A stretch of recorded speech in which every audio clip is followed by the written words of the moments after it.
falar das pessoas que viveram experiências inesquecíveis na Fundação Educar em Campinas. Foi bonito contar tudo isso porque tem tudo a ver com o nosso tema de hoje. Eles trazem memórias muito afetivas. Falou Fundação Educar, os olhos brilham. E elas olham para trás com um orgulho do que conseguiram transformar na vida delas. E houve uma caminhada longa como reais protagonistas das suas vidas. Lições que aprenderam na Fundação. Eu vou fazer a minha autodescrição,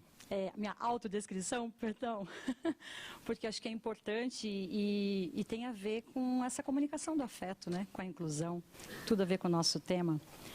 E eu peço que todos que venham até aqui também façam a sua autodescrição. Assim a gente já começa a pensar mesmo nessa educação com afeto para todas as pessoas. Eu sou uma mulher branca, com cabelos um pouco além dos ombros, tenho os olhos azuis, às vezes verdes, dependendo da roupa e da iluminação do lugar. E estou usando uma calça branca com listra preta nas laterais, uma blusa florida com um pouco de decote, está calor. E é uma honra participar da abertura da 13ª Semana da Educação de Campinas, promovida pelo Movimento Educação Sempre. O Movimento Educação Sempre é uma ação coletiva realizada pela Fundação Educar, Fundação FEAC, pelas secretarias municipal e estadual de educação, representada pelas diretorias estaduais de Campinas. O objetivo do movimento é mobilizar a sociedade civil para a discussão sobre a importância da educação pública, além de dialogar junto aos participantes sobre ações e estratégias que contribuam para a melhoria da qualidade do ensino no município. E para dar início ao nosso encontro, eu convido Daniela Pagotto, head do Instituto CPFL, para nos dar boas-vindas e fazer a abertura desta noite. Eu aproveito para antecipadamente, estão com as palmas ali quentinhas, que coisa boa, isso é afeto. Aproveito para antecipadamente agradecer em nome do Movimento Educação Sempre, né, a parceria aqui com o Instituto CPFL, esse espaço maravilhoso que é o Café Filosófico. Então, passo a palavra a Daniela Pagotto. Bem-vinda. Oi, gente, tudo bem? Para mim não é fácil subir nesse palco. Esse é o palco dos palestrantes, esse é o palco, aqui nós temos alguns com a gente, né? Então, para nós, nos enche de orgulho ver essa plateia aqui, com tanta gente que está mudando, trabalho de formiguinha, a gente sabe, né? O educador, ele tem esse trabalho com cada uma das crianças, e é um trabalho que a gente tem que acreditar muito, mas que realmente a gente acredita, é o que muda, é o que pode mudar o nosso país, e eu acho que vem mudando, né?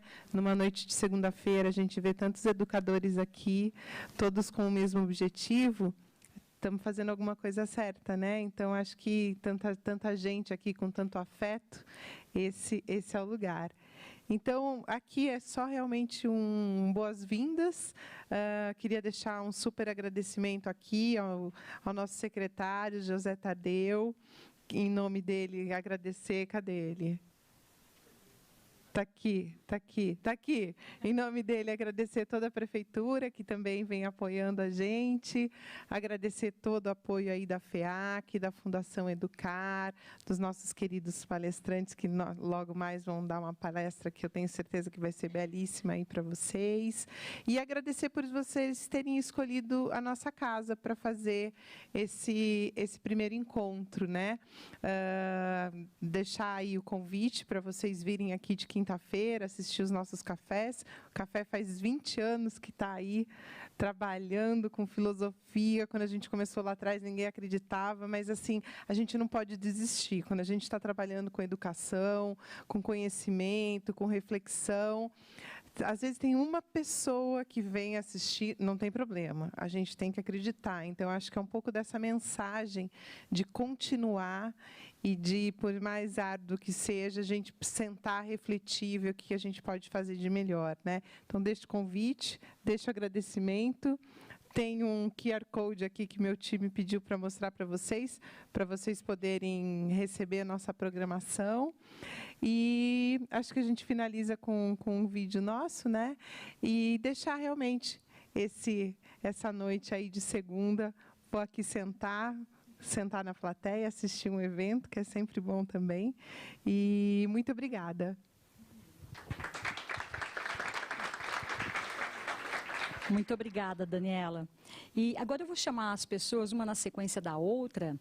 E primeiro o secretário de Educação de Campinas, o professor Tadeu Jorge, o professor Nivaldo Vicente, dirigente regional da Diretoria de Ensino Leste, a professora Patrícia Lutz, dirigente regional da Diretoria de Ensino Oeste, o presidente do Conselho Curador da FEAC, Renato Narras, e Cristiane Stefanelli, gerente da Fundação Educar, para que juntos eles possam, em nome do Comitê de Governança do Movimento, dar boas-vindas a todos vocês, a todos nós aqui presentes e a todos que estão acompanhando à distância.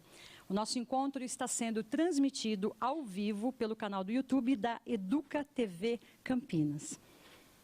Muito bem, primeiro secretário. Passo a palavra para o senhor. Eu peço que o senhor suba aqui, porque daí sai ali da luz. É melhor para falar. E faça a sua. Desse lado, pessoal, aí não fica com a luz no... Muito bem. Deixar a pauta para vocês. Lembrando que façam áudio, a autodescrição. Eu não preciso nem ter áudio. Bom, muito bem. Boa noite, eu sou uma pessoa branca, um pouco acima do peso, tenho cabelos brancos, bem mais escassos ao centro do que nas laterais, uso barba e bigode também brancos, estou vestindo uma calça marrom um pouco mais escura, um paletó bege, uma camisa xadrez tricolor, rosa, preta e branca, e tenho 70 anos. Bom, muita honra aqui por começar o jogral de apresentação, pelo que eu entendi, é assim. Satisfação enorme de poder saudá-los e agradecer pela presença.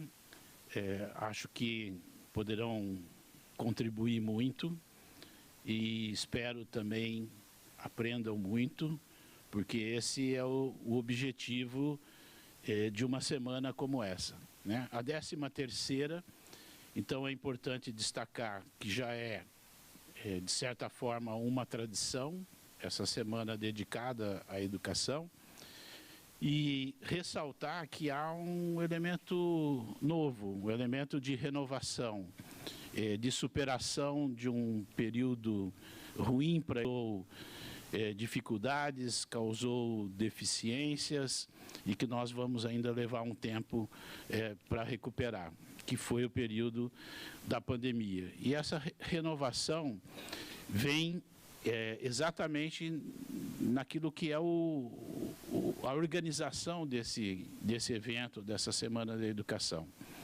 Ela nasceu com o compromisso Campinas pela Educação e se renova agora com o movimento Educação Sempre, que, lançado recentemente, busca atualizar os nossos desafios e, da mesma forma, mobilizar toda a sociedade, né, no caso aqui de Campinas, mas nunca é demais ter pretensão de que nós possamos extrapolar a nossa cidade, para que a sociedade, de fato, paute a educação como seu assunto prioritário.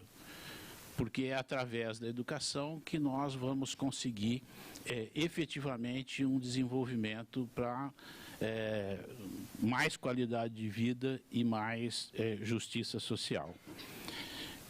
Não vou me alongar mais aqui no início do jogral, até porque acho que praticamente todos que vieram aqui, inclusive eu, estão aqui para ouvir o Ilan e o Zé Alves, a quem agradeço por toparem essa conversa aqui conosco. Muito obrigado, CPFL. Cadê a Dani? Agora eu vou fazer como ela fez. Então, retribuído, a Dani ainda está aí, ela não escapou. E certamente ficará conosco. Obrigado pela cessão do espaço. Esse é um espaço muito significativo e emblemático e acho que já tradicional em Campinas, né? Por várias coisas que já rolaram aqui.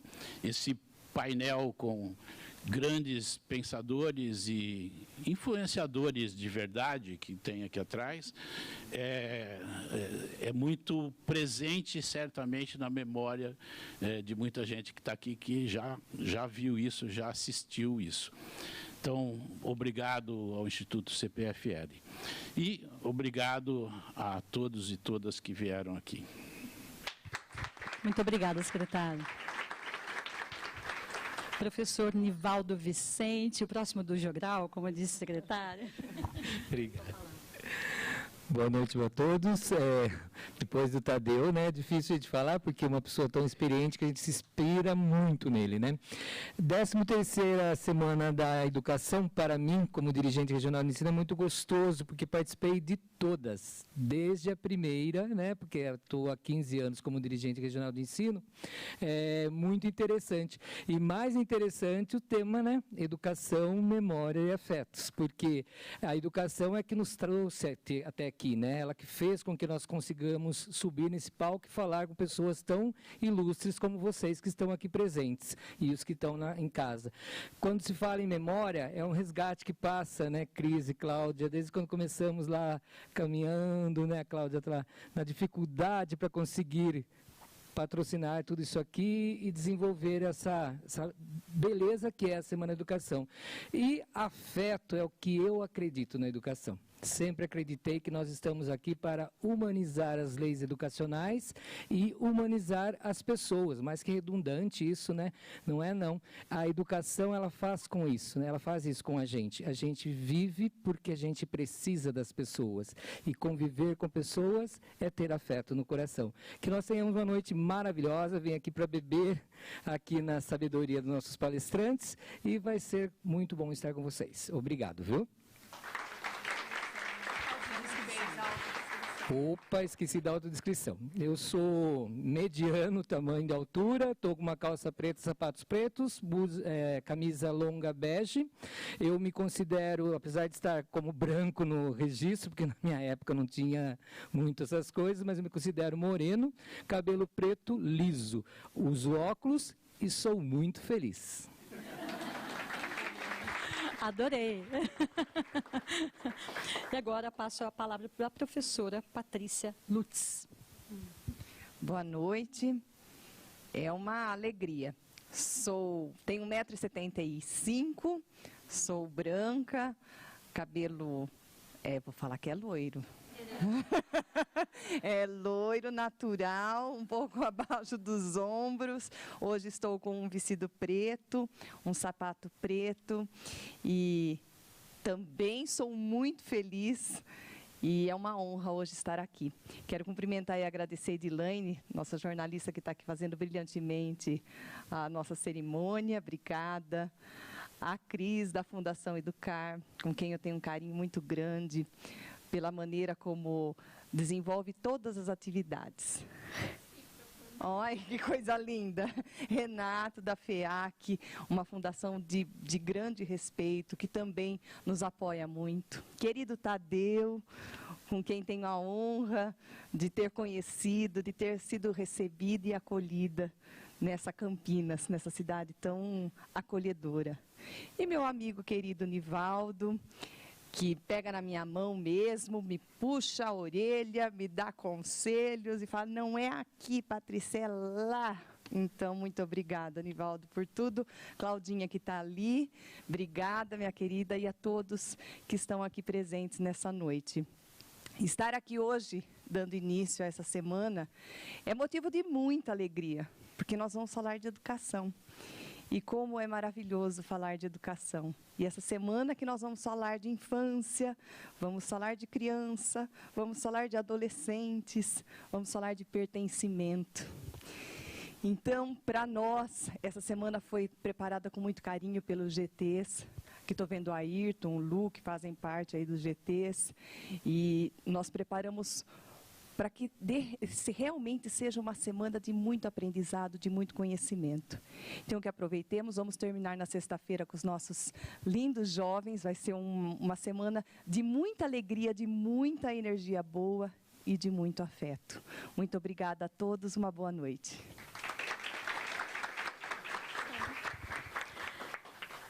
E a fala agora de Cristiane Stefanelli. Eu falo que a Cris, estou aqui por causa dela, quero te agradecer pela oportunidade que o convite chegou e sou eternamente agradecida. Obrigada, viu?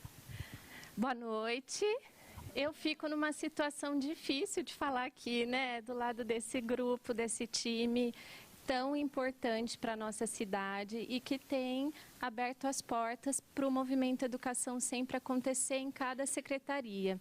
Então, em nome da Fundação Educar, eu quero agradecer a todos vocês, né, ao Comitê de Governança, às articuladoras, ao pessoal dos GTs. Então, nós temos aí no movimento grupos de trabalho que discutem incansavelmente a alfabetização como um direito da criança, metodologias participativas, né, na escola, tecnologias digitais, tudo isso para engajar o estudante.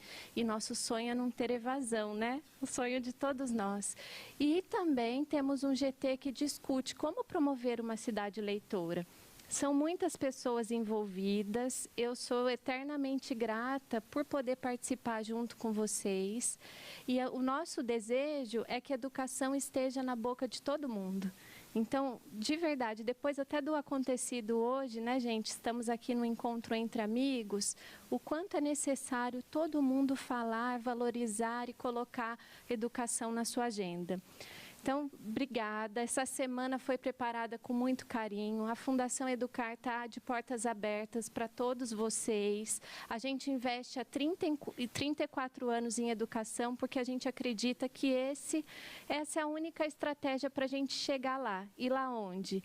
Nos sonhos de cada um, né? Cada um sendo protagonista da tua história e participando da construção da sociedade.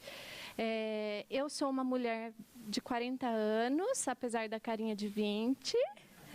Tenho cabelos médios, loiros, sou branca, estou vestindo um vestido preto, tenho uma mechinha rosa, pink e olhos claros. Muito obrigada, uma noite incrível para todos nós.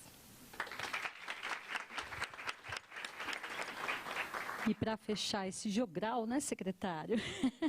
Agora, Renato Narras. Muito boa noite. Bom, tarefa inglória é fechar o jogral. E eu sou exatamente aquele que está entre vocês e a atração da noite aqui, que são os palestrantes, né?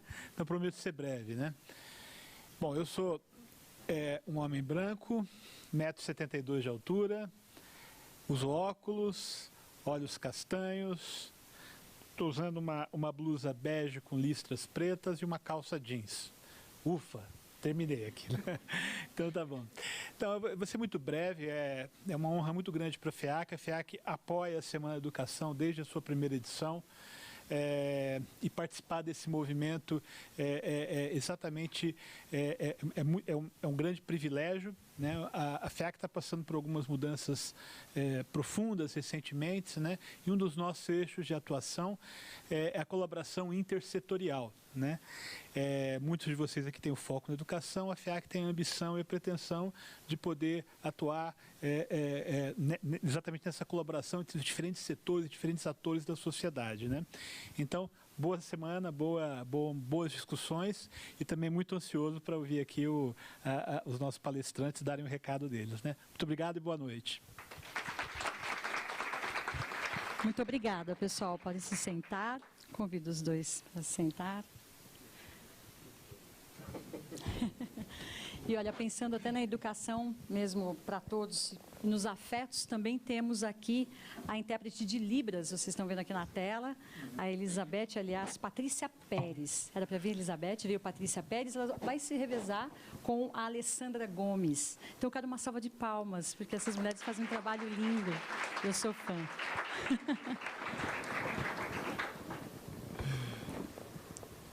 Muito bem. Respiremos fundo que vamos embarcar nessa jornada juntos. Somos assim. Sonhamos o voo, mas tememos as alturas. Para voar, é preciso ter coragem. Para enfrentar o terror do vazio. Porque é só no vazio que o voo acontece. O vazio é o espaço da liberdade. A ausência de certezas. Mas é isto que tememos, o não ter certezas.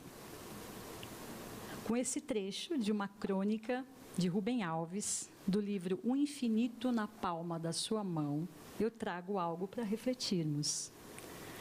Que a ausência de certezas seja o nosso melhor norte, sempre. Porque assim a gente pode acreditar na potência dos espaços, das perguntas abertas, das inquietações. E a coragem que a vida de forma imperativa, eu vejo assim, nos pede, que ela possa ser um convite, como a nossa melhor guia nessa caminhada. Ultimamente, junto com alguns amigos, eu tenho brindado encontros. Sempre eu brindo aos encontros. E a arte do encontro tem essa potência de afetar, de se deixar ser afetado por outra pessoa, por outras pessoas. Então, que a gente possa ter um pouquinho, que seja um pouquinho só essa noite, dessa emoção.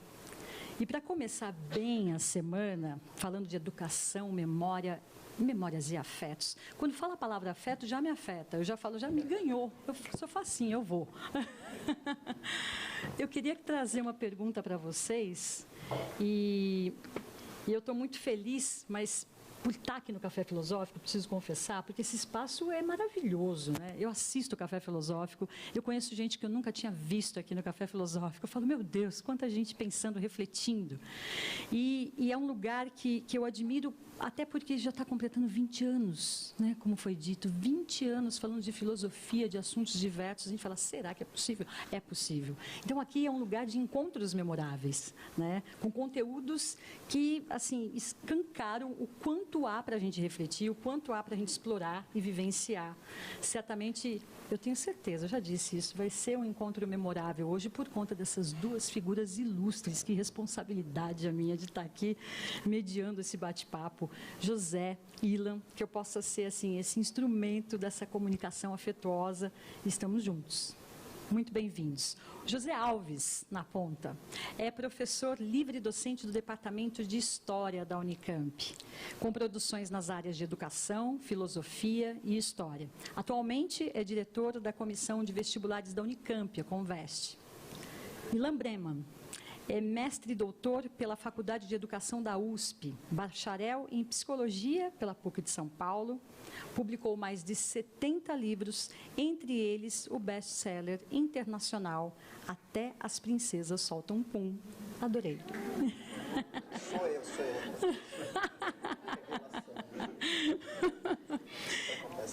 Sempre acontece isso, que delícia. É considerado um dos principais escritores da literatura infantil do Brasil, recebendo um prêmio pela Fundação Nacional do Livro Infanto-Juvenil de melhor livro para criança de 2011, com o livro O Alvo, da editora Moderna. Então, a primeira pergunta que eu trago para vocês, e eu estendo também para a plateia, para vocês responderem para si mesmo.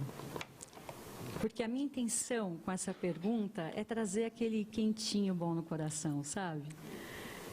Quando me trouxeram para esse lugar aqui com esse tema, eu fiquei pensando, qual que é a primeira memória que vem à mente quando vocês entraram na escola? Pode até ser um pouquinho mais para frente, né? Mas aquela primeira memória, eu falo, escola, o que vem na mente de vocês? E eu fico olhando a plateia, tem gente que já abriu um sorrisinho, né? É um professor, uma professora, aquela colega de classe, aquela situação, aquela troca de lanche no recreio, não sei. O que vem de quentinho no coração? Bom, boa noite. É um prazer imenso estar aqui. Vou anticlímax, porque deveria responder imediatamente, mas também fazia a minha descrição. Eu sou um homem branco, de cabelos grisalhos, né, os que ainda tenho. Estou vestido uma camisa branca e uma calça azul. Né? Pois bem, bom, primeiro, prazer, agradecer também ao convite da Fundação Educar, da Fundação FEAC, de todo o pessoal que trabalha na organização da Semana de Educação de Campinas, à Prefeitura, à Secretaria Municipal, à Secretaria Estadual, ao Instituto CPFL, que um espaço que eu tenho maior carinho e afeto, porque já estive aqui algumas vezes e tive o privilégio de falar algumas das minhas reflexões em outros momentos. E voltar hoje para falar de uma questão que me envolve diretamente, porque, antes de tudo, eu sou um professor. Né? Eu acho que o que me define, mais do que a carreira de pesquisador na universidade, atualmente diretor do vestibular, que para quem está aqui numa segunda-feira e domingo tem uma prova para quase 65 mil pessoas, eu estou tranquilo. Né? Mas é bom também para poder discutir e falar a respeito dos temas que nos movem aqui. A minha primeira memória, ela é traumática. Eu não me esqueço de chegar na escola e, obviamente, a minha mãe me leva e tal, e, de repente, estou brincando no roda-roda e eu olho, cadê minha mãe? Isso eu não esqueço.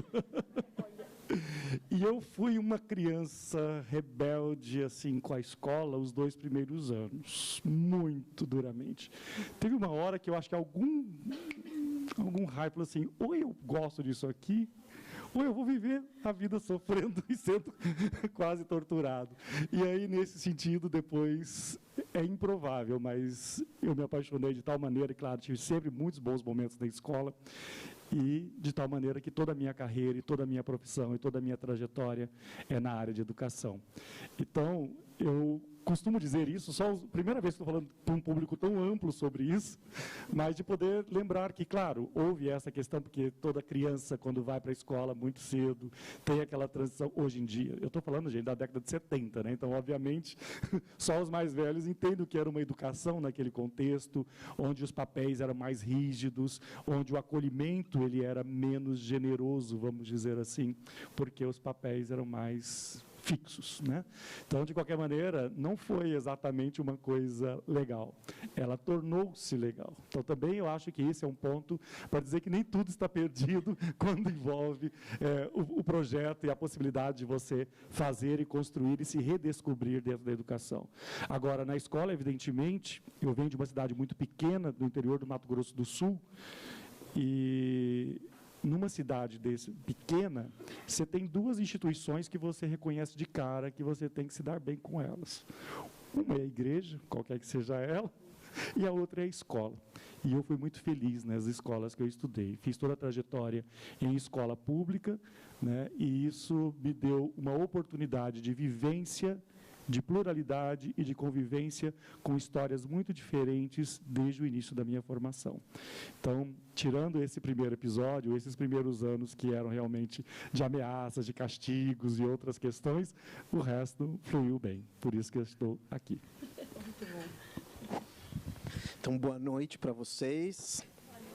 Boa noite. Tá ligado o microfone, estão ouvindo? Então, eu queria agradecer o convite para essa semana de falar sobre educação. Educação é vida, né? E, bom, eu sou um homem branco, digo que tem 1,70, é mentira, 1,68. É só para impressionar. É verdade, eu sempre coloco no papel 1,70, aquelas mentirinhas boas. Estou de calça bege, camisa branca, sapatênis que nem você aqui, de preto e branco. E, bom, memórias, né? Bom, primeiro, memória é tudo, né? Gente, memória é tudo. Memória é vida. Daqui a 80 anos, os filhos de vocês, os netos, bisnetos, não vão lembrar do 15º par de tênis que vocês deram de presente para eles, centopeias, né, que eles são, né? Não vão lembrar do 15º tablet celular. Eles vão lembrar do quê? Das experiências, da memória. Uma das piores coisas da vida é, eu acho, assim, as doenças da memória. Vocês devem conhecer, eu conheço gente próxima, que a pessoa perde a memória. Ela perde a identidade dela. Memória é tudo. Então, eu vou falar da minha memória com a sua pergunta, né? Eu tenho algumas, vou falar algumas pouquinhas, né? Assim, as minhas memórias da infância, elas são muito... Minha mãe me ajuda muito a colocar uma ordem, né? Eu tenho muitos flashes, mas vou falar de alguns que me marcaram. Educação infantil, a imagem de uma tartaruga que tinha lá onde eu estudava, colocando ovos na areia. Aquilo lá me impactou profundamente, uma coisa profunda, vendo saindo lá da bundinha dela os ovos e ela enterrando, foi assim um impacto forte. Eu era bem, estou lembrando, né? Imagina, né? Outra coisa interessante, o porteiro Bedel da escola, ele era um imigrante russo e sempre quando a gente saía da escola, ele dava um pão para a gente, um pão azedo. Mas não azedo estragado, era um pão azedo, era o pão que ele curtia, né? Ele comia e dava para a gente. E eu esperava ansioso por aquele pão. E eu lembro da cara dele, isso tem 45 anos, gente, sei lá. Da cara dele por causa do pão. Educação tem a ver com sabor. É um clichê, mas é verdade. Sabor, sapore, é isso. Né? O clichê, na verdade, é uma verdade que se repete várias vezes e as pessoas às vezes não dão importância, mas é importante. Né? E uma terceira memória, vou falar de uma ruim também, para competir com você. Essas são duas boas. E uma terceira memória... Gente, e ser ruim é bom. Né? A gente só é feliz sabendo o que é o sofrimento, tá? Não se iludam, tá? Felicidade sem sofrimento não é felicidade. Como sabe que você é feliz? Porque você sofre. Isso é óbvio. Como que sabe que uma comida é ruim? Porque você comer uma comida boa. Não tem jeito, assim é a vida, né? Então, assim, eu tive uma experiência muito ruim, quando eu era criança, no segundo, terceiro ano, acho que mais para o segundo ano, sei lá, com 7, 8 anos, com uma professora de matemática. Essa tem essas coisas, né? E que ela era muito déspota. Aquelas coisas déspota, esclarecida, absolutista, né? Uma coisa assim. E na época, meus pais estavam se separando, depois eles voltaram, estavam se separando, e a criança se desorganiza junto, né? Criança é reflexo do ambiente. Eu tenho um livro que chama A Menina Furacão, que é minha filha, e o Menino Esponja, que era eu, né? Então, a criança, ela é uma esponja. Não fique achando que não. Ela está absorvendo tudo. E eu estava absorvendo o caos da minha família e estava um caos na escola. E a professora não captou isso e pegou uma lição minha de matemática, que eu estava completamente desorganizado, e fez aquelas cenas dos anos, né, antigamente, e jogar o caderno no chão, e xingar, aquelas loucuras todas. Né? Ao mesmo tempo que foi uma experiência péssima, traumatizante. Eu não sei fazer tabuada, não, estou brincando. Sim, não, estou brincando. Mas eu fechei um pouco o meu mundo para as exatas. Ela me fez, com esse ato, que foi um ato muito violento, me jogar no mundo dos professores de humanas, que eu fui abraçar de uma forma muito afetuosa e que me receberam. Então, ela me abriu, talvez, né, tinha que agradecer, porque eu estou aqui talvez por causa dela, né, que ela fez essa não, mas não façam isso. Aí eu quero que os meus alunos... Não, isso acontece. Espero que não tenha nenhum professor que faça isso. Mas são essas memórias que eu queria compartilhar. Tem outras, mas vou deixar para o psicólogo, para o terapeuta. Muito bom. Eu vou compartilhar uma minha também, porque quando eu pensei nessa pergunta, me veio a professora Maria. Época de Caminho Suave. Isso entrega a minha idade. Primeira série em Assis, e eu fui atropelada na frente da minha casa. Memórias boas, mas olha, eu pego um pouquinho do seu lado, mas eu fui atropelada e, assim, trinquei o osso do tornozelo direito, fiquei com um gesso, né, até aqui perto do joelho, e eu fiquei 15 dias em casa. E a professora Maria foi me visitar. Eu lembro da carinha dela, chegando em casa, professora em casa, né, ficou ali. E eu lembro que eu fui fazendo todas as lições da Caminho Suave, uma atrás da outra, porque ela falou assim, mas você não precisa ter pressa assim. A gente parou lá na página, sabe assim, 15, você já está na 42, sei lá. Então, é tão gostoso, né, desse carinho que chegou em casa pela professora Maria. Essa que eu compartilho com vocês. Seguindo nesse bate-papo, partindo da ideia que as escolas sejam esse espaço de acolhimento para todos, como que a gente pode nutrir trocas que sejam memoráveis? Bom, eu acredito que a primeira questão é de lembrar qual é o papel da escola. Eu acho que, evidentemente, tem um papel social e uma função que a sociedade confia na escola. Eu acho que, por mais críticas que sejam feitas e por mais que haja um discurso de desvalorização da educação, todos sabem da importância. Infelizmente, nem todos se comprometem com esta importância. Mas, de qualquer forma, quando eu digo que, primeira coisa, lembrar qual é esse espaço, porque a escola, ela é esse espaço da minha vivência, do que cada um de nós trouxe aqui, mas cada um de nós trouxe aqui e trouxe outras referências. A matemática, o português, a língua, a expressão, a comunicação. E, nesse sentido, a escola também é o lugar da produção das experiências em que se conectam a minha experiência individual com a experiência coletiva e pretérita. Eu sou historiador e, evidentemente, a escola ela tem um papel e um peso de ser o lugar, o espaço em que as tradições, em que a cultura, em que o conhecimento vai passando de geração em geração. É claro que tudo muda, e é bom que muda.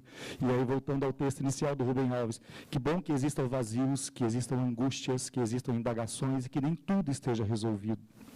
Que bom, porque isso significa que há sempre um espaço meu de recriação, de reinvenção, e a minha experiência vai contar na maneira como eu dou aula. Eu também fui parar nas humanidades, também por outras questões. Mas, de qualquer forma, só para enfatizar aqui o que eu quero chamar a atenção para esse papel da experiência individual, que se comunica com uma experiência que ela é de toda a humanidade. O conhecimento que está ali não surgiu hoje. Muitas vezes, assim, a pergunta que muitos de nós fizemos, por que eu vou aprender função? Para que eu preciso disso aqui?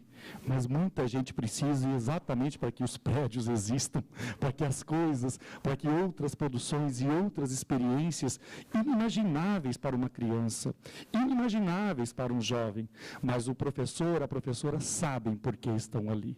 Então nós temos que reconhecer este espaço em que a minha experiência individual, ela tem que ser acolhedora, afetiva, um espaço para empatia, um espaço para diversidade, para a pluralidade, e tudo isso mediado pela linda experiência que é descobrir, que é conhecer, que é poder emancipar-se. Eu só penso em educação como emancipação. À medida em que eu aprendo, que eu conheço, eu me torno menos refém dos meus próprios medos e das minhas ignorâncias.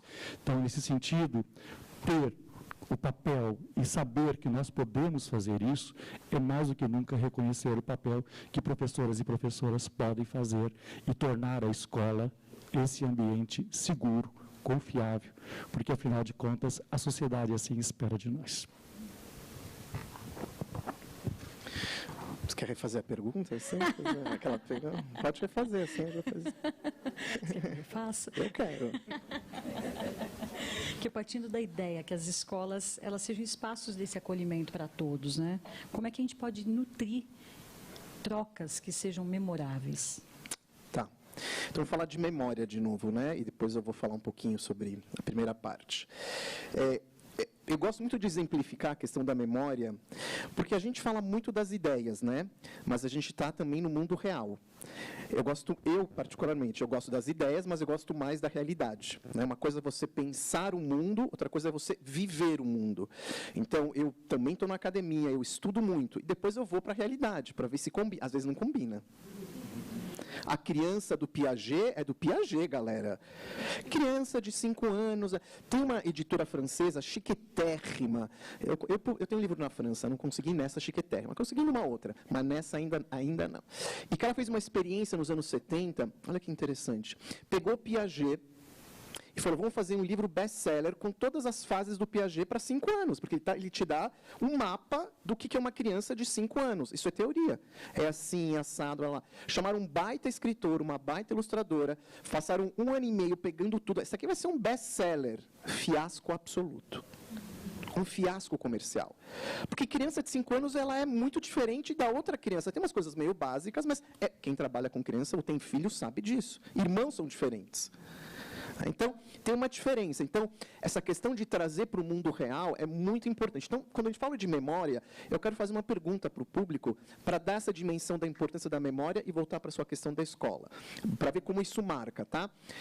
Vocês lembram É só levantar a mão, tá? O que vocês estavam fazendo dia 22 de outubro do ano passado? Não? Mas o que exatamente? O que? Vocês lembram? Às 7 horas da tarde?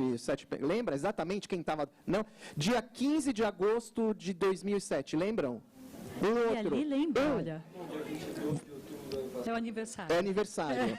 Eu também achei. Ótimo. Agora, tudo bem. 1, 2, vai levantar. Agora, aonde vocês estavam, levanta a mão se vocês vão lembrar a situação, no 7-1 que o Brasil levou, aquelas, né? Eu lembro. Ah, que memória espetacular. Dia 11 de setembro de 2001, lembram? Com quem vocês estavam? Lembra ou não lembra? Legal.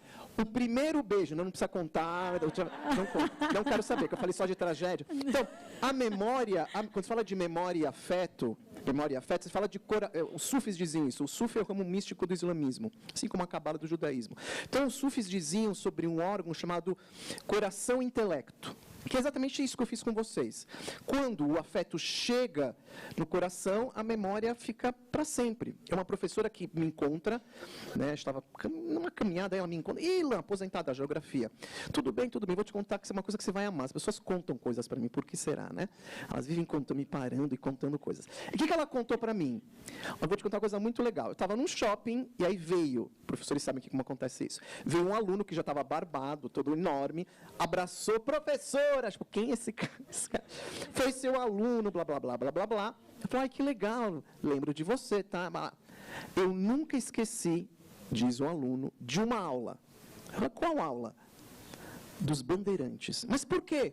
Aí ele diz, porque você começou a aula contando que tinha um encontro entre os bandeirantes e um grupo de indígenas. E um desses indígenas pegou um arco, uma flecha, jogou a flecha no olho do bandeirante, tirou a flecha com o olho em cima e começou a sangrar tudo. Aí ela olhou e falou assim, mas eu inventei isso. E aí ela perguntou, que foi o lugar porque ela me contou, ela perguntou assim, mas ela falou assim, essa parte interessante, falou assim, mas você lembra, depois que eu fiz? Ele falou, eu lembro toda a matéria. Vocês entenderam a questão da memória? O que percorre a memória e os afetos? Então, a escola tem essa importância, tem essa marca, mas eu quero falar mais uma coisinha sobre isso, que você colocou tão bem. A escola, vou falar uma coisa polêmica aqui. Uau, ao silêncio, o pessoal já fica todo mundo assim. Porque deve ter gente que gosta, mas, enfim, educação precisa mexer, né, com o pessoal, né? Eu não sou a favor sobre esse... Eu não sou, assim, um fervoroso ou apoiador ou simpático à ideia da escola dos pais, né? Aquela coisa dos pais pegarem os filhos e tirarem da escola para dar aula em casa. Isso é um movimento que existe nos Estados Unidos e que chegou no Brasil. Eu acho isso ruim, exatamente porque escola não é só conteúdo. Não é só conteúdo. Escola, como ele falou... Escola, como o professor falou, é sociabilidade. É encontro. É frustração. É saber lidar com questões que, em casa, ele nunca vai saber lidar. Jamais. A criança, como dizia o Marcos Soriano, voltando para as ideias, o Marcos Soriano dizia assim, a criança aprende com outra criança. O Comênios, que é o pai da didática, tcheco, dizia a mesma coisa, antes do Marcos Soriano, dizia a mesma coisa, criança aprende com criança, não em casa, com os pais também, criança aprende o tempo inteiro, mas ter o mundo escolar em casa, para mim isso é uma tragédia, gente. E por isso que a pandemia foi uma tragédia. Porque a criança parou de aprender, porque ela não vai conseguir aprender em casa. Porque estão os pais trabalhando. Ela aprende no convívio, na brincadeira. Eu trabalho muito com educação infantil, né? E a brincadeira é também escola. A brincadeira é a profissão da infância. Uma escola que não tem brincadeira não é uma escola. Uma escola que não tem recreio, eu sinto muito contar isso para vocês, é uma tragédia também. Tem escolas em São Paulo, não me contem em Campinas, que eu não quero saber, não ficar mais assim, mas tem escolas em São Paulo que tiraram o recreio, escolas privadas, porque não dá tempo. Não dá tempo, tem muito conteúdo. O que está acontecendo? Crianças doentes. Porque o recreio, que vem do latim, que é a melhor parte, que vem do latim recriar, reanimar, ressuscitar, é a melhor parte. 15 minutos, o que acontecia? Tudo. Tudo. É verdade. Tudo. Né? Então, escola é uma experiência completa. Completa. All inclusive. Tudo. Tá tudo. É isso. Muito bom, né? All inclusive. Então, mas o meu primeiro beijo, brincadeira. Não. Foi no recreio. Foi no recreio.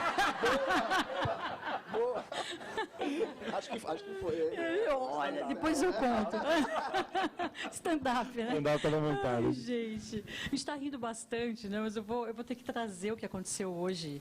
Porque estamos falando dessa questão das trocas memoráveis e de escola ser um ambiente que você leva para casa e você vai lembrar do momento, ou do primeiro beijo, do recreio, ou da mãe que deixou na porta e você chorou. E eu quero trazer de uma forma que a gente nem abriu para a plateia, mas uma querida amiga me contou hoje no começo da tarde, eu não tinha visto, que houve um ataque a uma escola na Zona Leste, em São Paulo. E o jeito que ela me contou, como contadora de história que é, como eu fiquei pensando. Ela chegou e falou assim, pensa, hoje uma garota levantou, deve ter tomado café, a mãe ou o pai ou ela sozinha foi para a escola, e ela chegou lá, ela não sabia que ia ser o último dia da escola, que ia ser o último dia de vida dela. E ela foi atingida por um tiro dado por vários disparos de um garoto de 16 anos, que foi contado até agora, que se falou na imprensa, que ele foi vítima de bullying. E essa amiga também falou, né, que o fazer escola virou verbo, né? Fazer escola. Que escola que é essa que a gente está fazendo, que a gente está construindo? Que tem a ver muito com as memórias, né? Que memória? Essas crianças vão se lembrar o que fizeram no dia 23 de outubro de 2023, infelizmente. Queria que vocês falassem sobre isso também. Vai ser sempre na ordem. Bom. Eu tenho toque. Ok.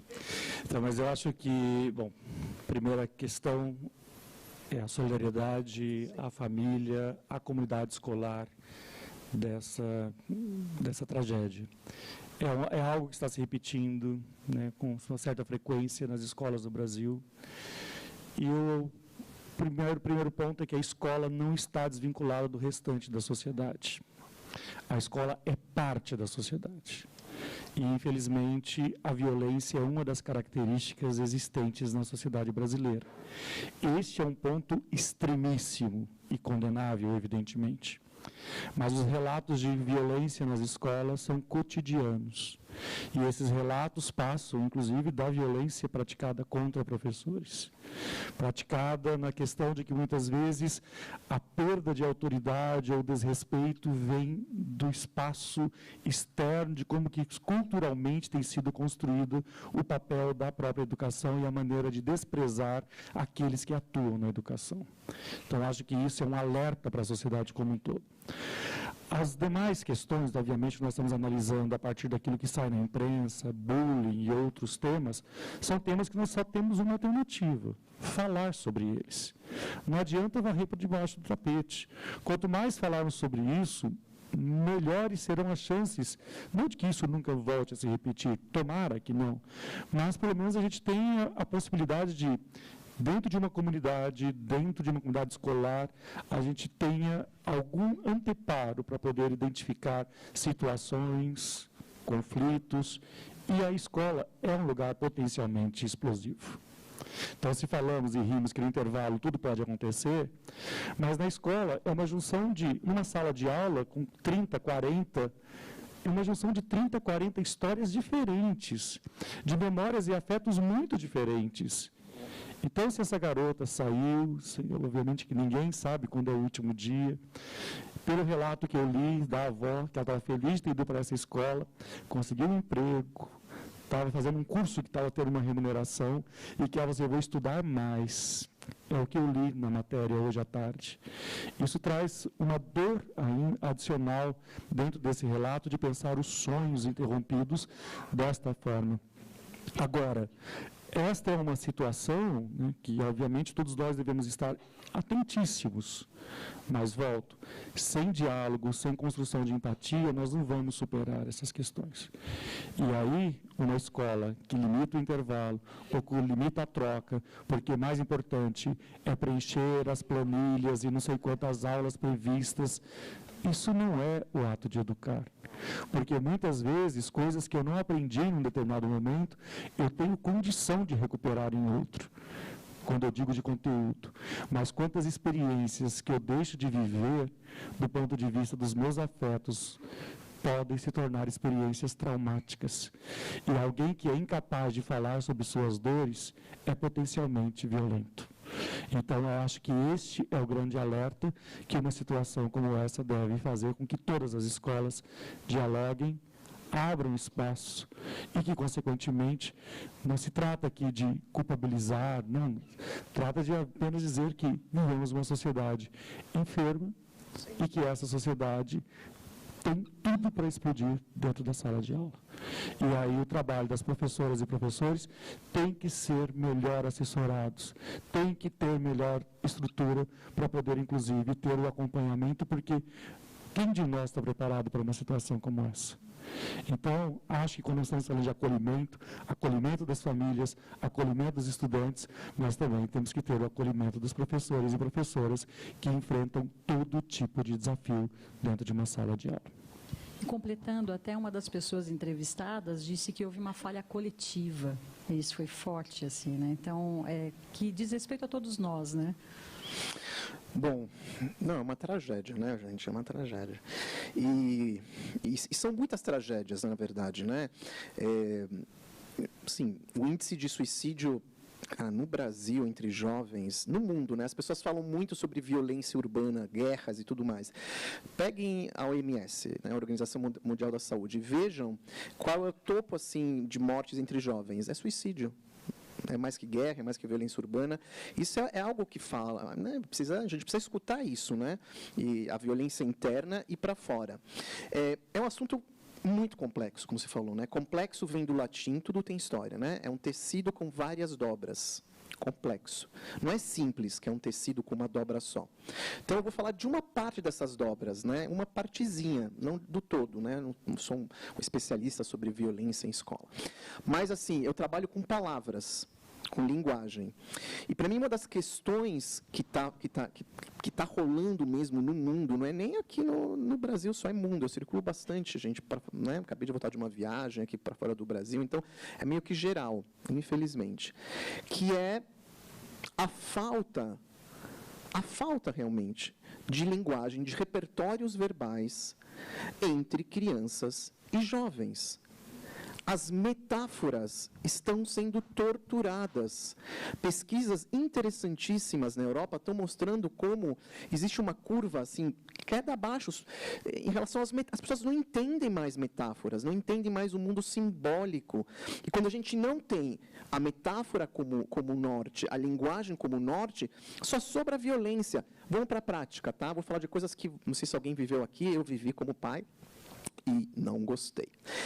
Mas aprendi bastante. Que é a questão da mordida. Então, as minhas filhas estavam na escola, as duas passaram por isso, tá? E a primeira, quando ela chegou em casa, sei lá, com seus 3, 4 anos, com aquela mordida básica nas costas. E em casa eu não sou psicólogo, não sou educador, eu sou pai. Então, eu fiquei muito bravo, né? Quem foi esse lobo que mordeu a minha filha? Não, mas é verdade, eu fiquei muito bravo, marca assim. Eu fui lá para falar com a coordenadora. E eu cheguei, de novo, cheguei nem como pai, nem como nada. Eu falei assim, ó, o que está acontecendo? Minha filha chegou assim com...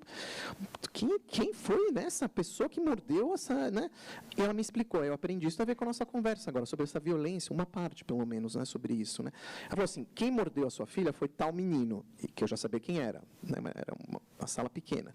E ela falou assim para mim, olha, Ilan, aí ela veio a parte educadora que ela sabia, éramos colegas. Né? Ela falou assim, olha, Ilan, este menino da turma é o que menos fala. Está mais atrasado.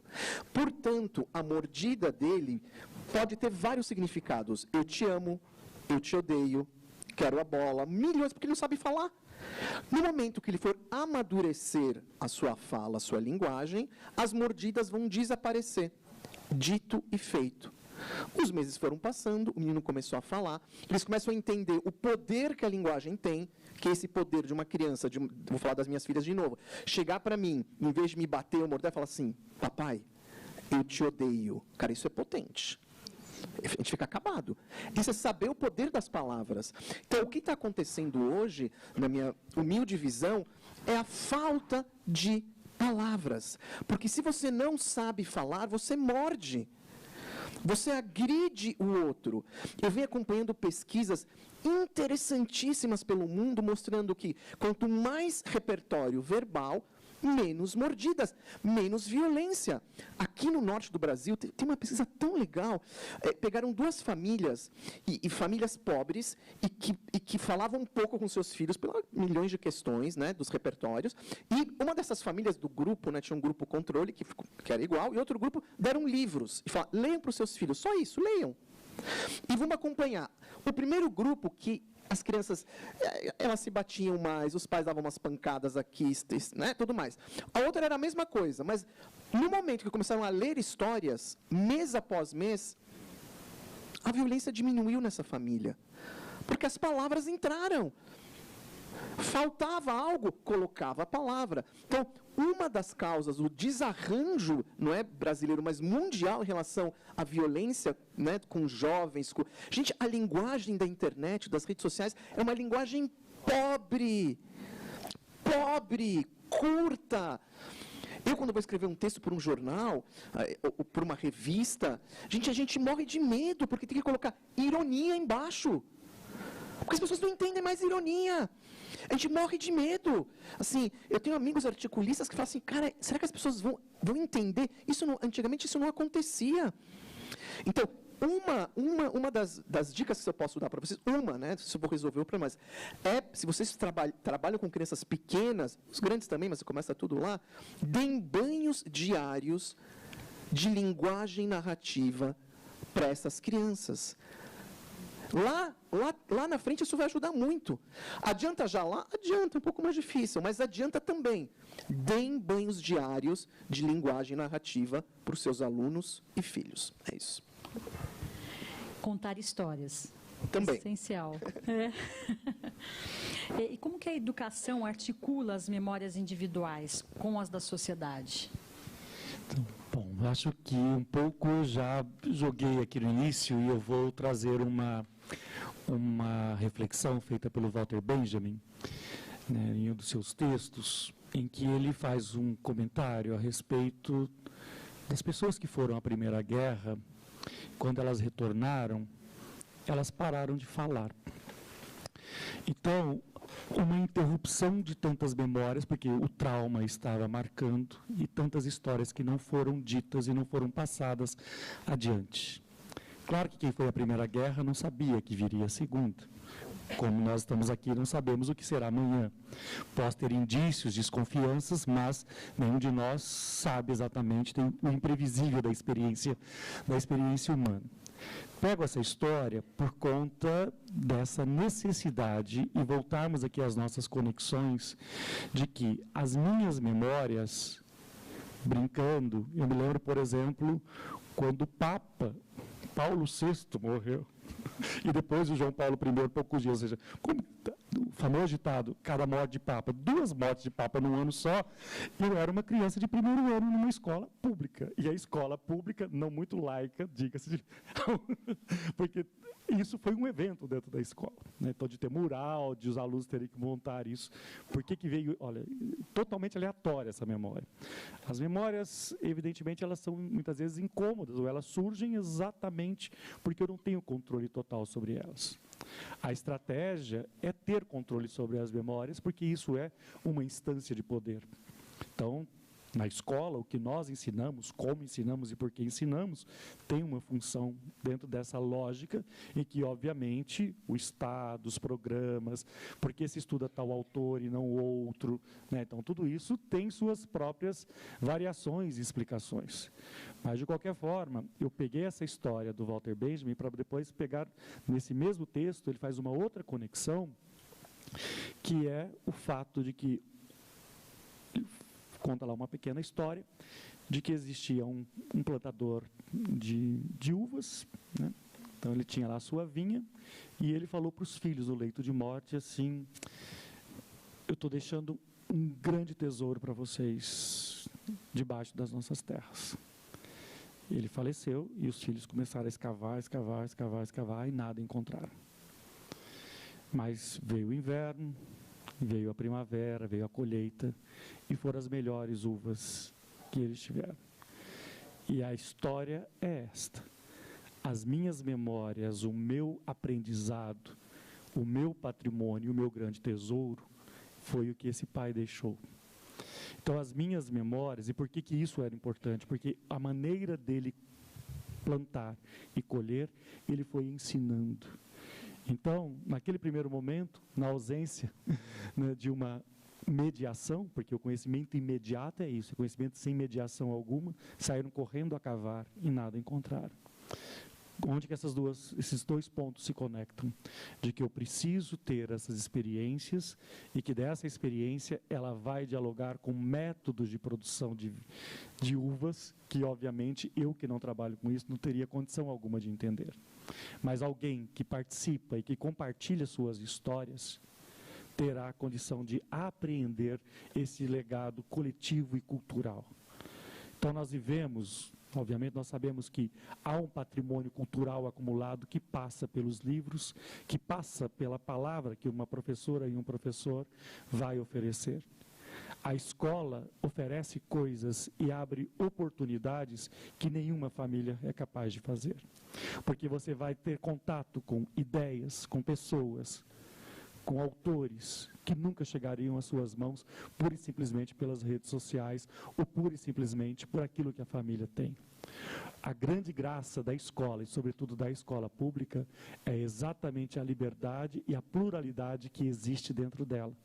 No sentido de que, obviamente, com as boas recomendações, com as boas práticas, ela é muito mais aberta, no sentido de que ela vai dialogar muito mais com as diversidades, inclusive com o contraditório, e por isso as tensões que muitas vezes afloram dentro do espaço escolar.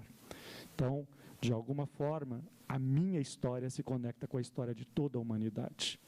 E é pelos livros, é pela escola, e é pelo papel que professoras e professores têm, que eles estão passando para mim um legado de milênios.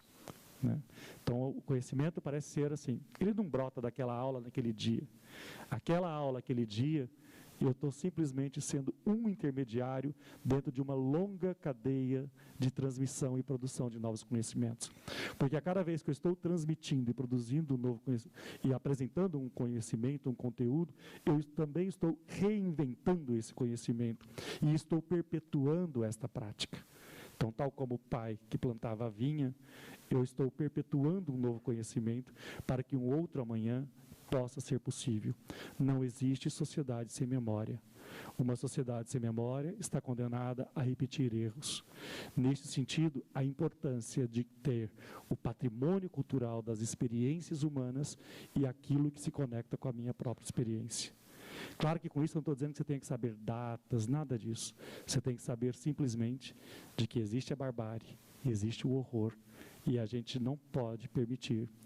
Se a gente quer continuar aqui, nós temos que nos abrir, temos que entender e temos que despertar consciência, leitura crítica, reflexão sobre o mundo, empatia e compromisso com o futuro. Não existe educação sem compromisso com o futuro.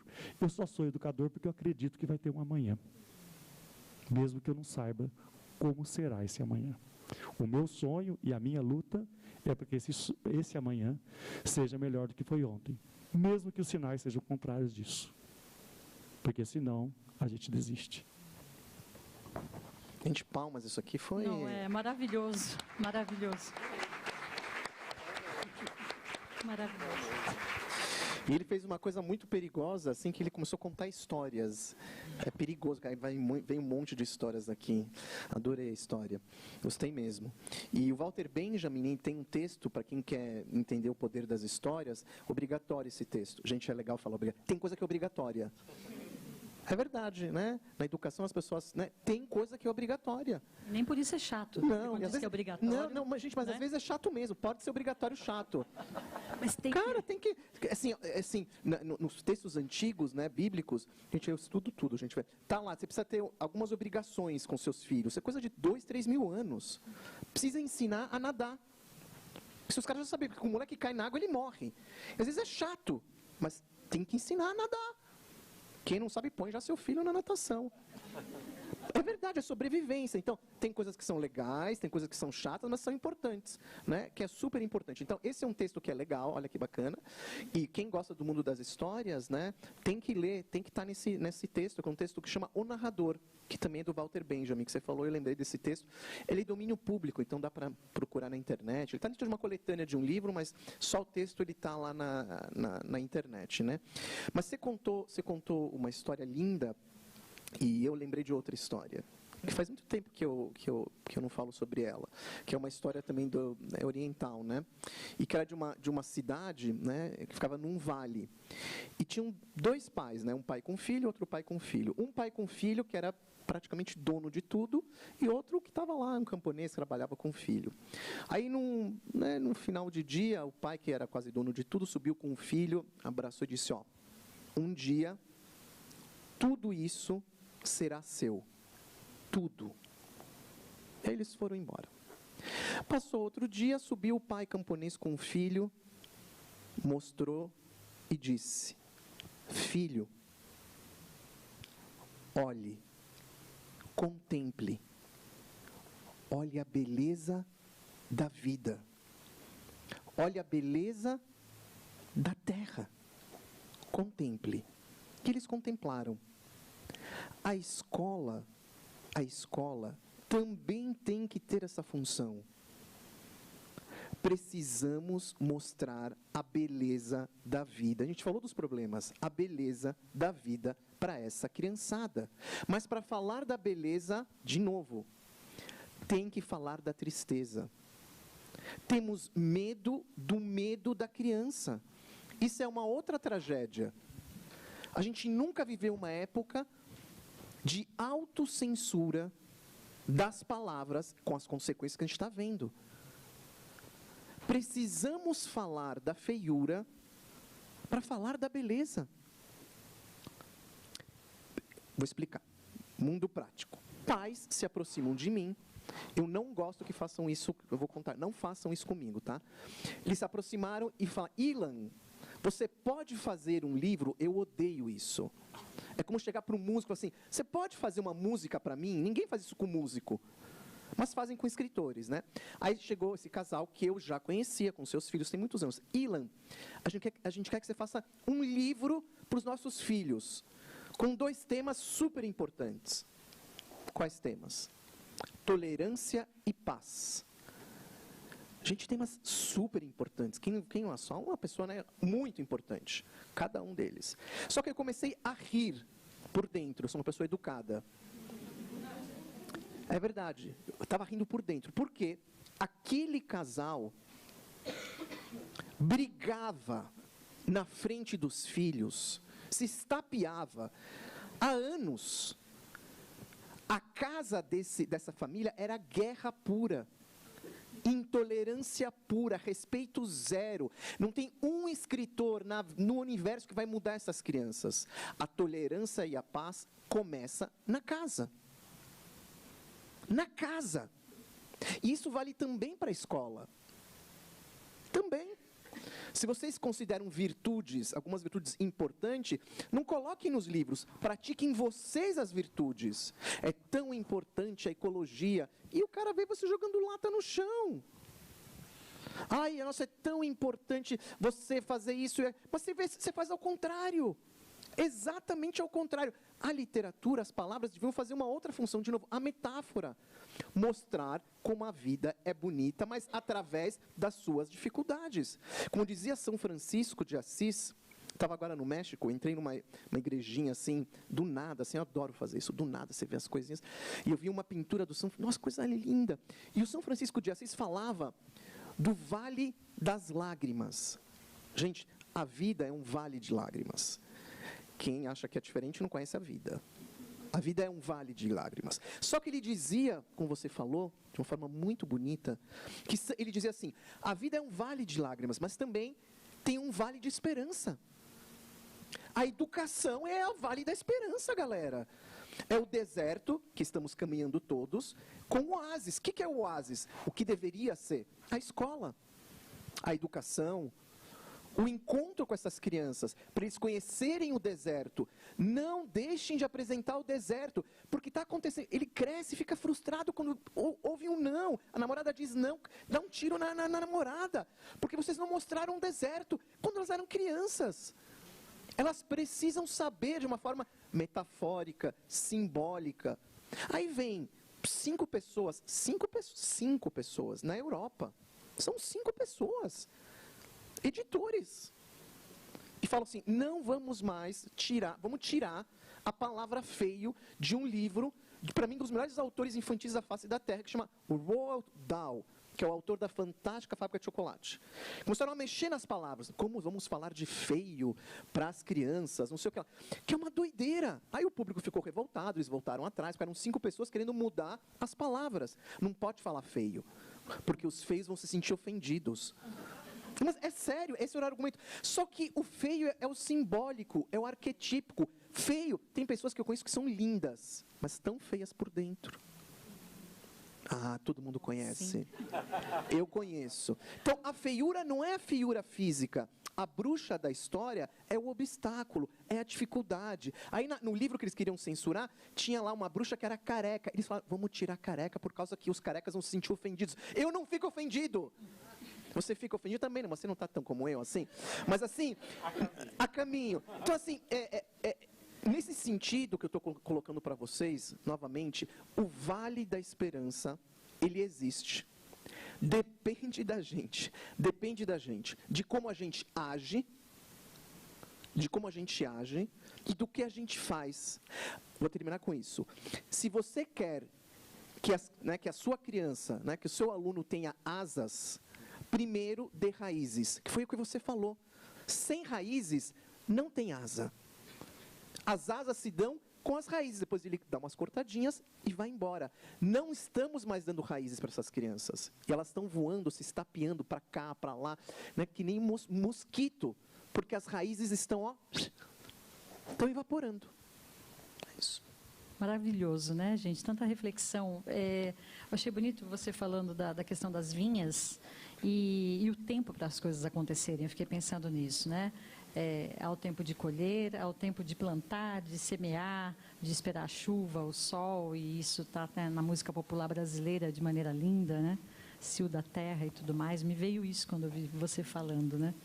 E aí eu fiquei pensando com relação às redes sociais, né? Porque fica uma overdose de tempos de raiva, de preconceito, de polaridade. Eu estou certo, você está errado. Né? A minha opinião é que está valendo. Né? É o 8 ou 80. Né?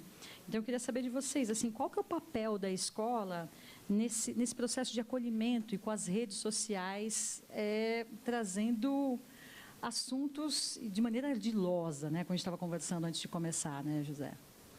Bom, eu acho que é fundamental. Afinal de contas, nós falamos aqui de muitas coisas, estamos caminhando para o final aqui do nosso bate-papo, mas pensar o seguinte, um dos principais desafios que nós temos na educação, e como educação para a vida e para a sociedade como um todo, é exatamente poder lidar com esse arsenal de informações que as pessoas muitas vezes não têm nem maturidade e nem filtro para poder ler adequadamente. Então, acho que a gente mencionou aqui agora há pouco, né? Mas assim, quando eu falo de um conhecimento que é imediato, é que um conhecimento, e é o conhecimento sem mediação, é porque não tem reflexão. É ler aquilo e achar que aquilo é a verdade pura e simplesmente. Ora, o paradoxo da sociedade que nós vivemos atualmente é toda a informação está disponível, mas eu não sei o que fazer com ela. Ou eu não sei lidar com ela de uma maneira adequada. Então, dessa maneira, nós aceitamos discursos de ódio, aceitamos invenções, Era muito mais interessante escutar charlatães do passado do que escutar coisas que as pessoas tomam ao pé da letra de uma maneira que nós temos sido levados a aceitar ou a conviver, que para nós, na sala de aula, volta aqui, tenho ali o Fernando, que é meu aluno e professor de História num colégio aqui em Campinas. Obrigado por ter vindo aqui. É um prazer falar com você ter um aluno seu assistindo, né? Aumenta a responsabilidade também. Mas uma das questões que nós, historiadores, temos sofrido recentemente é por conta do negacionismo. Então, as pessoas querem negar o óbvio. E assim, não, mas qualquer um se sente à vontade para poder falar sobre aquilo que é a minha área de produção e de conhecimento. Não estou dizendo, não estou fazendo reserva de mercado, não é isso. Mas é que o papel do professor e da professora é exatamente combater a ignorância. Então, desde, sei lá, pensarmos na Grécia, o principal ponto continua a ser a combater o senso comum e a ignorância. Porque é ela que nos afasta da possibilidade de pensarmos, de termos a dúvida e de termos a insatisfação. Que a insatisfação moral, também assim, não aceitar que o mundo seja como ele é o que me faz ser educador. Porque não aceitar o mundo como ele é que me dá a chance de querer transformar esse mundo. Então, não sei quantos mudam, mas eu sei que alguém muda, como eu mudei um dia. Então, se eu era aquele moleque raivoso, que batia, dava birra para entrar na escola, e aí, às vezes, era assim, entre o constrangimento do pai e a mãe na porta da escola, e entrava assim, acho que chega uma hora, cansei de passar vergonha, é melhor estudar.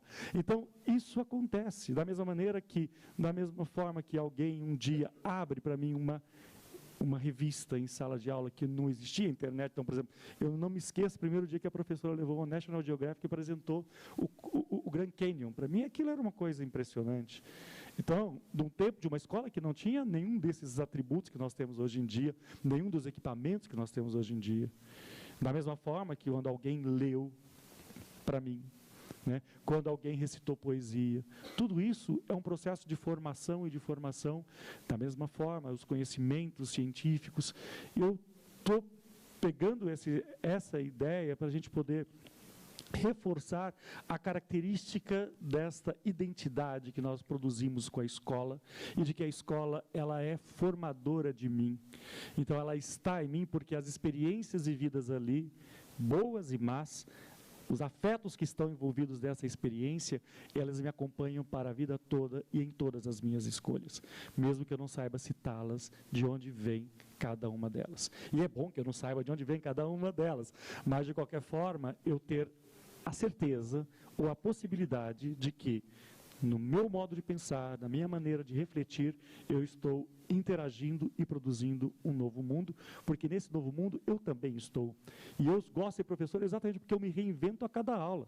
Porque por mais que eu dê os mesmos conteúdos, cada aula é diferente, porque vai ter a interação diferente. Cada vez que eu ponho o pé aqui, eu converso com um público diferente, porque eu não sou o mesmo e o público não é o mesmo.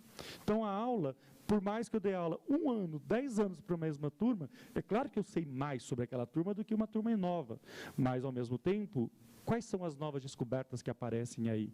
E aí, nesse sentido, a formação diante das redes sociais é uma formação de que não adianta dizer, está tudo errado, mas eu tenho que aprender a lidar com os filtros, e eu tenho que, na educação, mais do que aprender hoje em dia sobre novos temas, é como lidar com esse excesso de informação.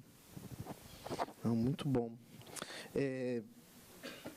Eu anotei aqui umas coisinhas, está terminando aqui, mas eu queria falar sobre isso.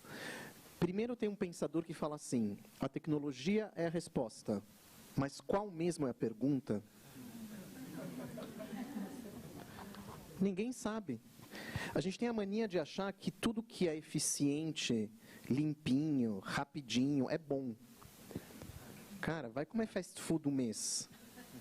Se apodrece, que nem o maluco fez isso lá no documentário, lá, o Super Size Me.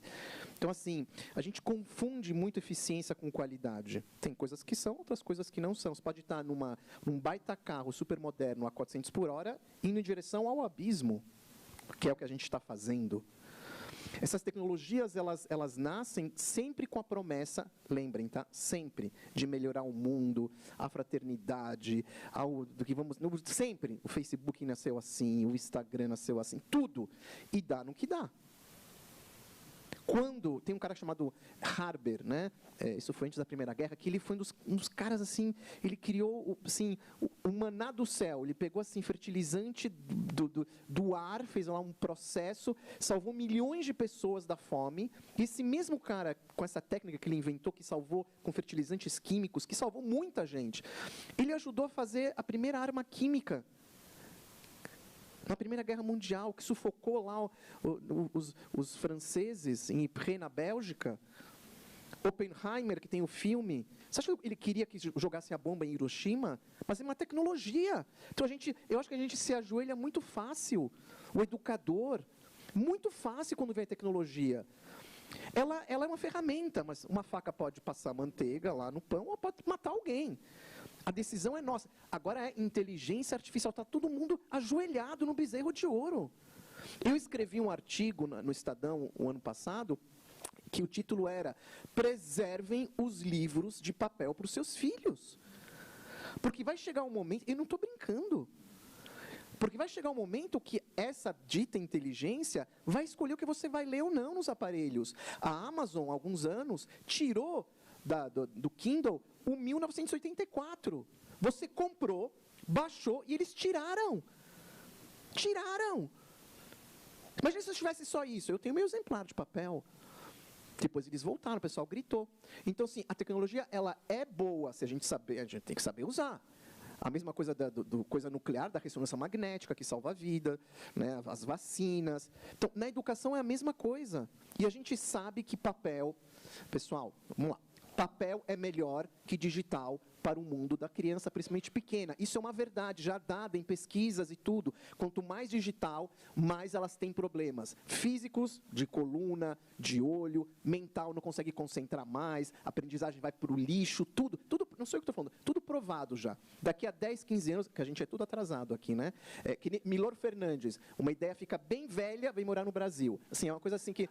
É verdade, o Milor é um gênio, né? Assim, daqui 15 anos talvez a gente mude. Lá eles já estão mudando, a tragédia já está dada. Suécia mudou tudo, tirou o mundo digital das escolas, tirou tudo. Tem escolas americanas que inventaram essa birosca para a gente, que baniram, leiam no jornal, está banido o celular dentro da escola, banido, porque foi tudo para o brejo, tudo. Aprendizagem, sociabilidade, a violência. Daqui 10, 15 anos vai estar escrito no celular. Isto aqui provoca, que nem cigarro, provoca tal, pá. Mesma coisa. Isso é uma certeza, tá? Lá em Singapura já acontece isso. Não se pode ter celular para as crianças pequenas. Então, isso é uma coisa importante. E outra coisa para a gente terminar, que eu queria falar, que eu não falei até agora, eu vou terminar com isso, que é o seguinte, pessoal. Que eu anotei porque eu queria falar e eu esqueci, fundo de memória.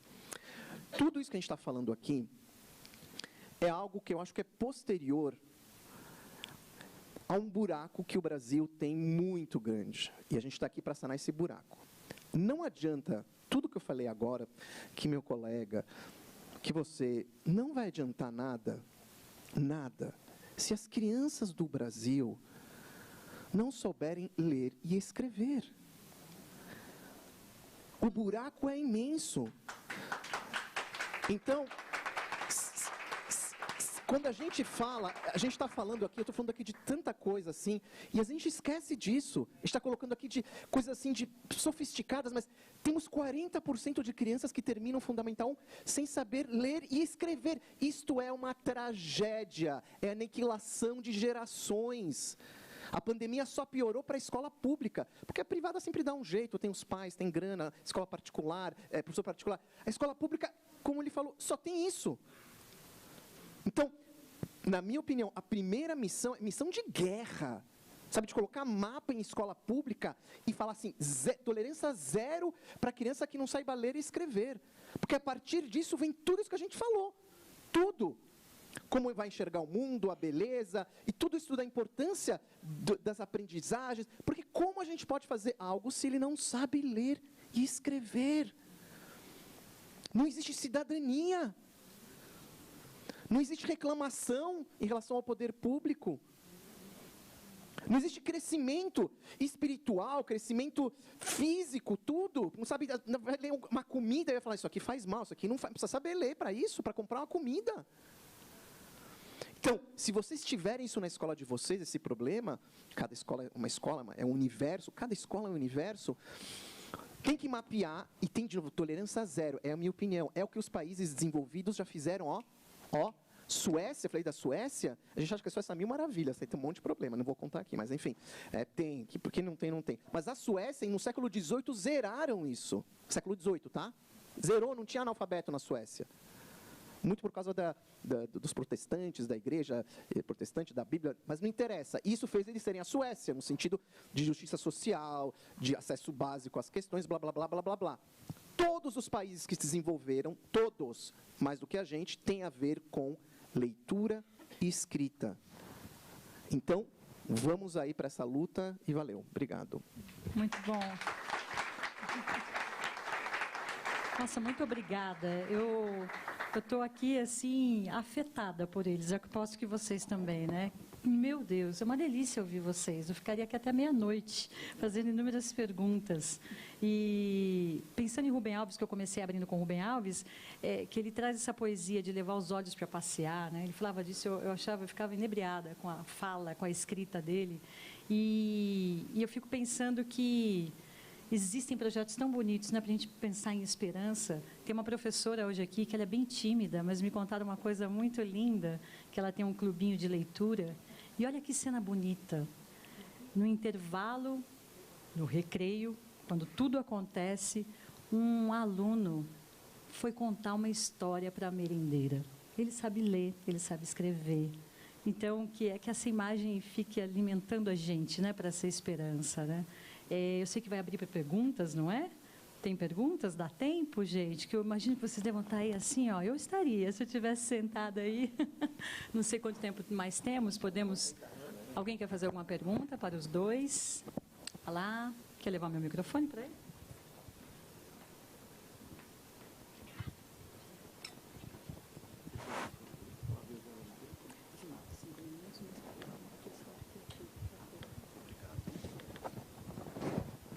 Pessoal, eu gosto de fazer pergunta sentado. Posso? Não, fica em pé. Fica em pé, já levanta. Primeiro, boa noite. Queria cumprimentar todo mundo, parabenizar pela palestra. Foi uma palestra muito bacana, muito interessante. Coincidentemente, eu não sou educador, tá? Não como profissionalmente, mas como foi dito aí, para a criança todo mundo termina sendo modelo, né? Foi dito de alguma forma aí. A segunda palestra, e na primeira foi a semana passada, escutando, era sobre educação também, inclusive do mesmo pessoal que está aqui, organizando. E só no final, que foi lá do proprietário da De Pascoal, né? E daí ele falou que, olha, importante o empresário colaborar com a educação pública, com o processo educacional, porque o empresário tem que entender que aquilo ali é mão de obra, né? Que ele vai usar e que vai dar esse passo para um país, né, se desenvolver. E aí hoje eu vim aqui, estou ouvindo também muitas reflexões sobre a educação, sobre o processo educacional e como isso tem afetado as pessoas, certo? Mas eu não ouvi, né, falar sobre isso. Que lá não foram os educadores que falaram sobre isso, mas que é uma realidade, né? Então eu gostaria que vocês refletissem, falassem alguma coisa. Será que todo esse processo de desumanização, né, a gente pode chamar assim, né, sugiro, sei lá, na minha visão eu vejo um pouco disso, que está acontecendo com as pessoas, será que não é porque as escolas hoje elas estão muito mais focadas em transformar o ser humano num objeto, fornecedor de mão de obra, numa máquina, fornecedor de mão de obra, e a máquina não precisa falar, né, Ilan? Ela não precisa, a comunicação dela é diferente, né? Então, será que essa questão, que a escola, dando essa ênfase na formação de mão de obra, né? Porque se perguntar para várias pessoas, por que você estuda? Dificilmente a pessoa vai falar, olha, para me tornar um ser humano melhor. Ela vai falar, para ter um futuro melhor. E esse futuro na nossa sociedade vem muito fruto disso, da ocupação, da função, de como ele serve de mão de obra, para que ele serve. Então, eu queria saber de vocês como vocês encaram isso. Mais umas 3 horas, né, para a gente falar assim. Um novo ciclo agora.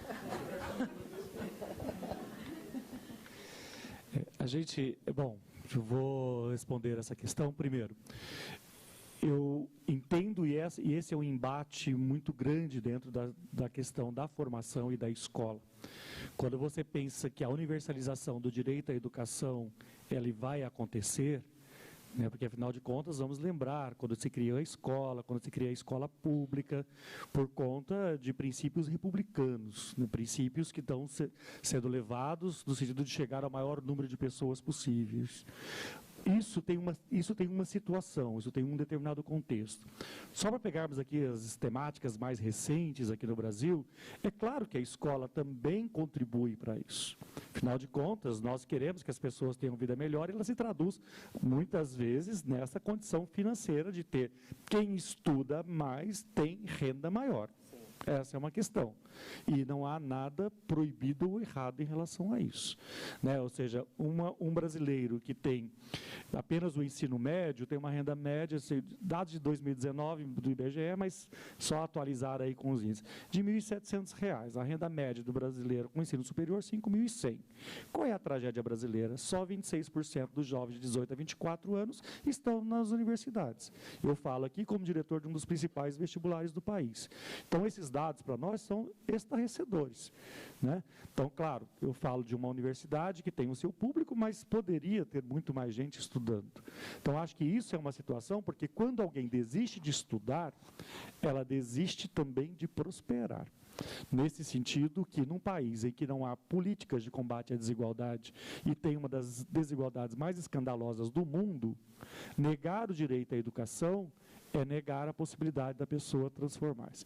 Agora, quando eu falo, e aqui eu falei que como educador, e é o que eu sou, eu penso que a escola, obviamente, tem uma amplíssima bibliografia sobre o assunto, e aí daria para fazer uma série aqui, mas para que nós educamos? Para a perpetuação e a repetição e a das mesmas estruturas ou para a reflexão, a produção e a transformação? Eu acredito que, embora a escola tenha também características muito conservadoras de preservação de conhecimentos e até mesmo esse aspecto mais, aspas, utilitário que possa ser aplicado, qualquer pessoa que aprende a ler, aprende a pensar e, consequentemente, ela aprende a emancipar-se dentro disso. Então, a escola tem que ter também essa combinação, porque a escola não pode ser só o lúdico. Embora a gente queira muito o lúdico, tenha muito essas boas coisas, tem coisas que são difíceis mesmo. Se você não colocar, se você não sentar e estudar e fazer e treinar, e eu preciso que alguém saiba fazer as coisas, porque eu tenho que ter a confiança de que, ao entrar num carro, tudo vai funcionar, eu tenho que ter confiança que o remédio que eu tomo foi... Porque tem procedimentos, a ciência se faz a partir desses critérios e que tem uma formação básica que começa no ler e escrever. Né? Então, eu acho que... Eu entendi sua pergunta, ela é complexa demais para poder responder aqui, mas eu acho que qualquer que seja o nível de educação que seja oferecido, se ela é para valer, a pessoa tem a possibilidade de se emancipar e se libertar. Não necessariamente será um modelo de educação que escravize. Também não sou saudosista de achar que tudo tem que ser e que só a escola do meu tempo era boa. Eu diria que não, a escola de hoje é melhor do que a que eu estudei. É claro que a minha memória, o meu afeto vai trazer para mim as boas lembranças da infância. Mas os professores e as escolas hoje têm mais recursos para se tornar um espaço que potencialize tanto a possibilidade de criação e recriação, que no meu tempo eu nasci durante a ditadura. A nossa autonomia na escola era nula. Então eu era o estudante que não era para ser levado a pensar. A orientação escolar era tecnicista. Hoje em dia, com tantas outras questões, a possibilidade da interação, da construção... E eu estou me alongando, pelo amor de Deus, eu vou embora. Tchau. É só isso. Eu quero falar duas coisinhas bem rapidinho que você me fez lembrar. Fala excelente mesmo. E também tem isso que você está falando, que a gente tem uma questão no Brasil com escola técnica também, né? Cara, na Alemanha eles não têm questão nenhuma com escola técnica. Tem alunos que querem escola técnica, que o cara quer ser lá um técnico na Volkswagen da Alemanha, e a gente tem uma questão aqui. Você entendeu? E lá tem gente que não quer fazer uma universidade, mas quer fazer escola técnica. Então, é outro ciclo aqui. Mas, para terminar, eu queria falar, nessa parte, pelo menos, se você vai ter outras perguntas, quando você falou de emancipação, eu lembrei outro livro, anota aqueles mais obrigatório, né? Adoro fazer isso. A lista dos livros. Tem uma figura muito importante para os americanos, mas que serve muito para a gente também, que ele foi ex-escravo, chama Frederick Douglass. Ele tem um livro que ele conta a vida dele, uma história fantástica. E ele, quando ele era escravo, ele estava na casa dos donos dele, e eram donos que era a primeira vez que eles tinham escravos. Ele era um dos escravos, era criança. E a mulher começou a ensinar a este menino, ao Frederick, a ler e a escrever, sem o marido ver. Né? E de repente o marido passa, o que você está fazendo? Estou ensinando ele a ler e escrever. Você está maluca? Me contaram aqui, a gente está aqui nesse estado, que quem ensina o escravo a ler e escrever é enforcado. A gente pode ser enforcado, ir para a cadeia e ser enforcado. Por que, ela perguntou?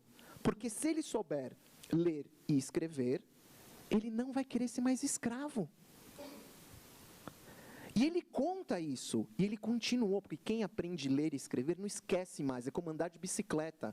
E chegou um momento que ele estava tão emancipado, entendendo aquela loucura, aquela barbárie que era a escravidão, que ele fugiu, foi embora. Foi para o norte. E começou a salvar escravos, libertar escravos, e falar o tempo inteiro. A grande liberdade, a grande emancipação é ensinar a ler e escrever. A partir disso, não há mais prisão. E a pessoa pode escolher uma escola técnica, uma universidade, ou se quiser escolher nada, por que não? É o direito dela escolher nada. Que arque com a sua autonomia, com a sua responsabilidade, porque a gente vai tutelar, eu detesto isso, tutelar o outro. Você deu o melhor. É que nem educação de filhos, você dá o melhor, o resto é com eles. Se você é religioso com Deus, se você não é, o acaso. Uma das funções da escola também é isso, é emancipar e dar autonomia para eles se virarem na vida. Dar ferramentas. Deem ferramentas para as crianças se virarem na vida. As escolhas são deles depois, não é nossa. A gente fez uma... Façam o melhor. Esse é o nosso caminho. Temos espaço para mais uma pergunta lá atrás. Tem um microfone já lá. Dá para ouvir? É rapidinho a minha pergunta. Dado todo esse contexto, né, que vocês falaram, e entendendo que a gente está em uma pandemia de saúde mental, né, a gente sabe, com o relatório da Organização Mundial da Saúde, que viveríamos isso antes mesmo de chegar a pandemia, né, que a gente conhece. Eu queria saber a opinião de vocês sobre essas iniciativas, porque existe um pedido da Organização Mundial de Saúde de trabalhar e reforçar esses entornos, né? O Brasil é o país mais ansioso do mundo, é o 5º em número de pessoas depressivas e atingindo cada vez mais jovens e crianças. E a minha pergunta é, qual é a opinião de vocês em implantar de forma prática essas iniciativas nas escolas? Pois bem, eu acho que você toca um assunto extremamente importante e relevante, porque comentava com a Edilane antes, né? Estava olhando uns dados. O Brasil tem o dobro de estudantes que se declaram tristes em comparado aos outros países que participam do exame do PISA, da OCDE. Então, nós temos 26% dos alunos que dizem que são tristes.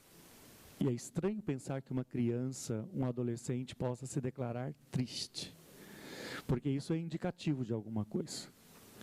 Então, penso que qual é o caminho? Eu acho que o diálogo, a construção. E quando eu falo diálogo e a construção, é que ele de fato aconteça dentro da escola. Eu não tenho uma fórmula para te oferecer, mas dentro da sua escola, talvez vocês consigam. E aí é nesse sentido que talvez tem que ter sensibilidade por parte dos dirigentes, que às vezes temos que deixar de lado um pouco a burocracia e poder entender o que está acontecendo na minha escola para que não haja tragédias como a de hoje. Porque ali, quem está na frente, quem está na sala de aula, quem está naquele cotidiano, é que poderá encontrar soluções. Então, o que está faltando? Está faltando a gente brincar mais, está faltando a gente fazer outras experiências, porque o que é curioso, né? Muitas vezes as escolas se fecham apenas porque, às vezes, o dirigente decide que, gente, vamos fazer assim, não dá trabalho, é assim mesmo, esses alunos não querem nada com nada. É muito fácil comprar o discurso de que os estudantes não querem nada com nada.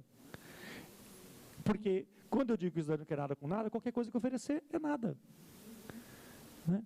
Então, não tem como possibilidade você supor que vai haver reversão daquela expectativa, daquela situação, quando eu estou lidando com o estudante, eu estou destruindo, inclusive, a autoestima dele. Então, meu papel como educador, meu papel como educadora, tem que também levar em consideração a possibilidade de sonhar, levar os olhos para passear. Por que eu não posso mostrar alguma coisa? Ah, isso aqui não é para eles. Tem coisas que eles vão estranhar mesmo, tem coisas que... E é isso. A escola, a produção do conhecimento também é a produção do espanto, no sentido grego do espanto, para produzir a admiração. Eu tenho que produzir alguma coisa, é possível que nada interesse a um jovem. Não é possível. Então, nós sabemos perfeitamente desses dados, e isso acompanha toda a trajetória e chega na universidade, que é onde eu estou, e que acompanho cada vez mais o número de demandas sobre essas questões. Agora, repito, não tem forma. Então, nós temos que entender, produzir situações de escuta na escola. Porque, infelizmente, muitas vezes por causa do horário apertado, porque eu sei o que é a nossa vida, eu já dei 60 aulas por semana. Era uma maluquice, ou seja, eu não estava em lugar nenhum. Então, eu estou falando aqui de uma coisa, lembrando também das minhas memórias e de como precisamos reverter a condição do trabalho dos próprios professores e professoras. O engajamento, a permanência do professor na própria escola ajuda a diminuir essa tensão. No sentido de que, quando ele tem raízes, voltando, quando também o professor e a professora têm raiz na sua escola, ele se envolve mais diretamente com a comunidade e está mais propenso a entender o que está acontecendo ao redor. Mas só pelo diálogo e pela experiência local que vai ter. Não tem fórmula pronta. Deixa eu só falar rapidinho mesmo.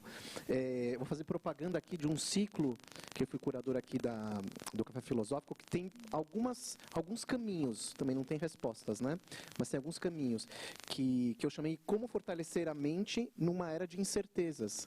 E aí veio um grupo assim, de pessoas falando exatamente sobre isso. Então, depois entra lá no YouTube e escute, porque tem coisas muito interessantes. Tem um psiquiatra, tem psicólogos, educadores, e que a gente fala exatamente da sua pergunta. Acho que é uma coisa que dá para refletir bastante, né? E para encerrar, assim, eu acho que também um dos caminhos que talvez a gente tenha falado de uma forma também periférica, é falar um pouco também da arte, né? A gente não falou muito da arte, né? E com certeza a arte tem a ver com saúde mental.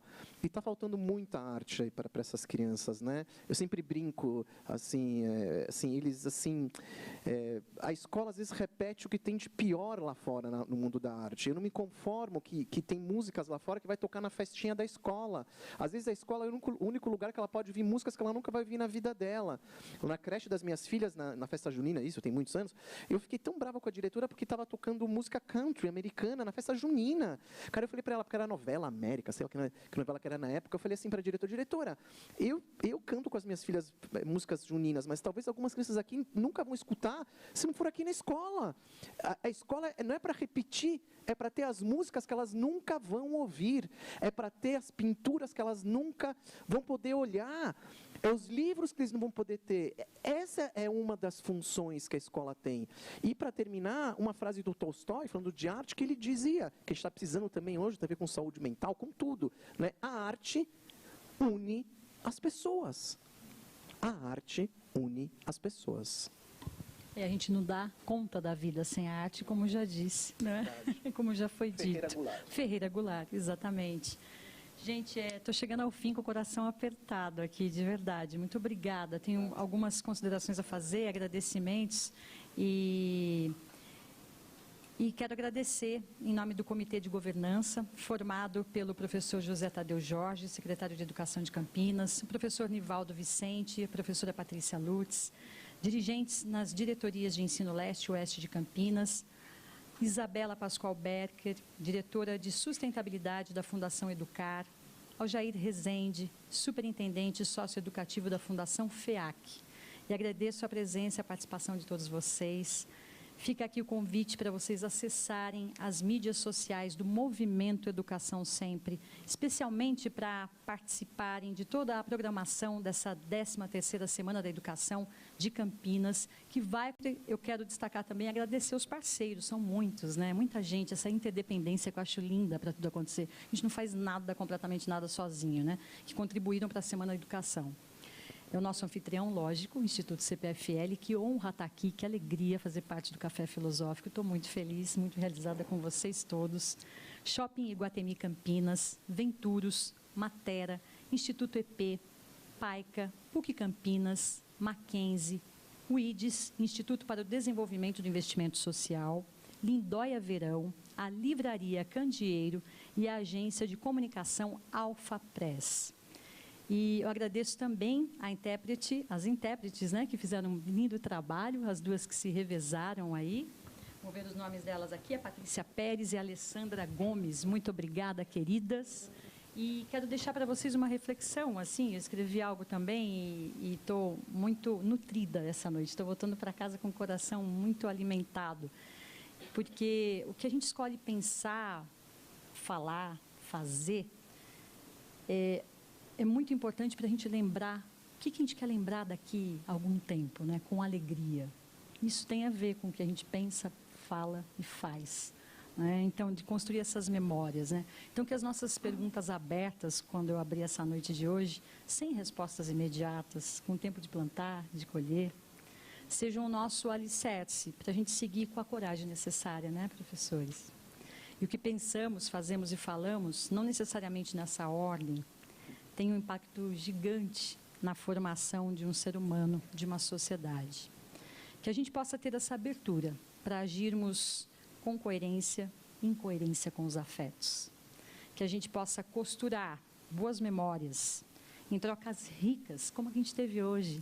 Olha a arte do encontro acontecendo aqui. Que reflitam numa educação para todos. Eu trago uma reflexão da antropóloga, professora zen budista americana, Roshi Joan Halifax. Uma leitura obrigatória. A vida pede para seguirmos com costas fortes e frente suave. E eu concluo.